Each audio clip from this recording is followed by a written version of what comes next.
রে অপেক্ষার পর শেষ, এবার আসছে দরদের নতুন গান, আবারও আসছে শাকিব খান ও ইদিকা পালের নতুন ছবি। তাহলে কি ভক্তদের আবেদনে সাড়া দিতে চলেছেন দেব ও জিৎ? আপনারা কি জানেন এই বোঝে না সে বোঝে না মুভিটি কোন মুভি থেকে কপি করা হয়েছিল? ভাই রে অপেক্ষার পর শেষ, এবার আসছে দরদের নতুন গান, কিন্তু কবে বিস্তারিত জানতে হলে ভিডিওটি না টেনে সম্পূর্ণই দেখুন। সুপার। সম্প্রতি এক গণমাধ্যমের সাক্ষাৎকার দেওয়ার সময় দরদ মুভির পরিচালক অনন্য মামুন বলেন, গত সপ্তাহের মধ্যে আসতে চলেছে দরদের নতুন ধামাকা। তবে ধামাকাটা কি হতে যাচ্ছে তিনি এর আগেও একটি স্ট্যাটাসের মাধ্যমে জানিয়ে দিয়েছিলেন যে খুব শীঘ্রই আসছে দরদের হিন্দি গান। তিনি এমনটা বলেছেন যে ইন্ডিয়া থেকে প্রমোশন করা শুরু হবে। তাহলে বোঝাই যাচ্ছে যে দরদের প্রথম সংটি হিন্দিতেই আসছে। সো ভিউয়ার্স, দরদের এই হিন্দি সং নিয়ে আপনারা কতটা এক্সাইটেড অবশ্যই কমেন্ট করে জানাবেন। অ্যাকশন, রোমান্স, এন্টারটেইনমেন্টে ভরপুর সিনেমা। আবারও আসছে শাকিব খান ও ইদিকা পালের নতুন ছবি। তারা বিস্তারিত জানতে হলে ভিডিওটি না টেনে সম্পূর্ণই দেখুন। আগামী কাল আসবে ইয়েস্টারডে। আপনাদের সকলে মনে আছে কি শাকিব খান ও ইদিকা পালের ব্লকবাস্টার মুভি প্রিয়তমার কথা, যা ইন্ডাস্ট্রি হিট হয়েছিল? মনে আছে কি প্রিয়তমা মুভির প্রত্যেকটি গানের কথা, যা ব্যাপক জনপ্রিয়তা লাভ করেছিল? তোমাকে জানিয়ে দিলাম ও প্রিয়তমা, ঈশ্বর কি তোমার আমার মিলন লিখতে পারতো না। এবার বিভিন্ন গণমাধ্যমের সূত্র থেকে জানা গেছে যে শাকিব খান ও ইদিকা পালের নতুন ছবি আসছে। আসলে রোমান্টিক না অ্যাকশন মুভি আসছে এটা এখনো জানা যায়নি, এবং আসলে এই মুভিটির নাম কি হতে যাচ্ছে এখনো জানা যায়নি।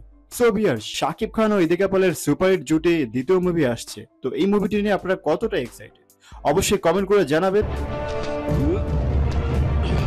তাহলে কি ভক্তদের আবেদনে সাড়া দিতে চলেছেন দেব ও জিৎ? বিস্তারিত জানতে হলে ভিডিওটি না টেনে সম্পূর্ণই দেখুন।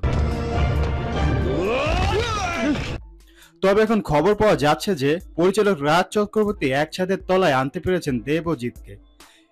একটি বড়সড় কমার্শিয়াল ছবি পরিকল্পনা করে রেখেছেন তিনি। শোনা যাচ্ছে এই দুই সুপারস্টারের সঙ্গে মিটিংও সেরে ফেলেছেন তিনি, যদিও এই নিয়ে কোনো তথ্য এখনো সামনে আসেনি।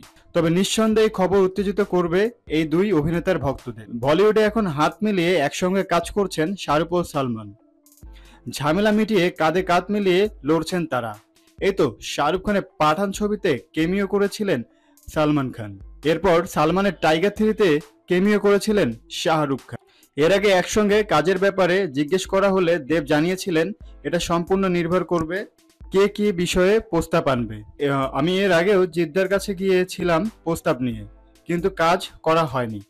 আমি তো অনেক নায়কের সঙ্গেই কাজ করেছি, মিঠুন দা, বোম্বা দা, প্রসেনজিৎ চট্টোপাধ্যায়, জিদ্দার সঙ্গেও কাজ করার খুব ইচ্ছে আছে, কিন্তু একজন সুপারস্টারকে ছবিতে নেয়ার অর্থ তার চরিত্রে জাস্টিফাই করতে হবে। কোনটা প্রজাপতিতে মিঠুন দাকে দেয়া হয়েছিল। সো ভিউয়ার্স, দেব ও জিতের এই নতুন মুভি নিয়ে আপনারা কতটা এক্সাইটেড অবশ্যই কমেন্ট করে জানাবেন।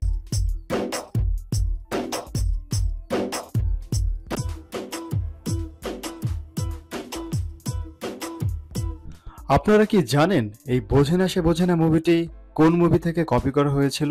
বিস্তারিত জানতে হলে ভিডিওটি না টেনে সম্পূর্ণই দেখুন। 2011 সালে তেলেগু সুপারহিট মুভি জার্নি থেকে অফিসিয়াল ভাবে রিমেক করা হয়েছিল, যা বাংলায় নাম রাখা হয়েছে বোঝে না সে বোঝে না। 2012-তে রিলিজ হয়েছিল। মুভিটি পরিচালনা করেছিলেন কলকাতার জনপ্রিয় নির্মাতা রাজ চক্রবর্তী। তবে এই মুভিটি তেলেগুর একটি শহরের সত্য ঘটনা অবলম্বনে নির্মাণ করা হয়েছিল। এই মুভি শুধু হিস্ট্রি নয়, দুটি গানও হুবহু কপি করা হয়েছিল, যা আপনারা নিজেই দেখে আসুন।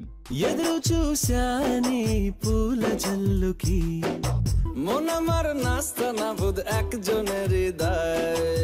এবার দেখুন দ্বিতীয় গানটি। ছিল কত পিল্লা কর কর ভগবান ভগবান ফেলেছেন কাপালায়। বোঝে না সে বোঝে না মুভির এই বাংলা দুটি গান ব্যাপক জনপ্রিয়তা লাভ করেছিল সেই সময়, এবং এই মুভিটিও ব্লকবাস্টার হয়েছিল। টানা 100 দিন চলেছিল কলকাতার হলগুলোতে। সো ভিউয়ার্স, কম বেশি সবাই বোঝে না সে বোঝে না মুভিটি দেখেছেন। যারা এই তেলেগুর জার্নি মুভিটি দেখেছেন তারা অবশ্যই কমেন্ট করে জানাবেন। আর এরকম মিডিয়া জগতে নিত্য নতুন আপডেট পেতে আমাদের চ্যানেলটি সাবস্ক্রাইব করে সঙ্গেই থাকবেন। ধন্যবাদ।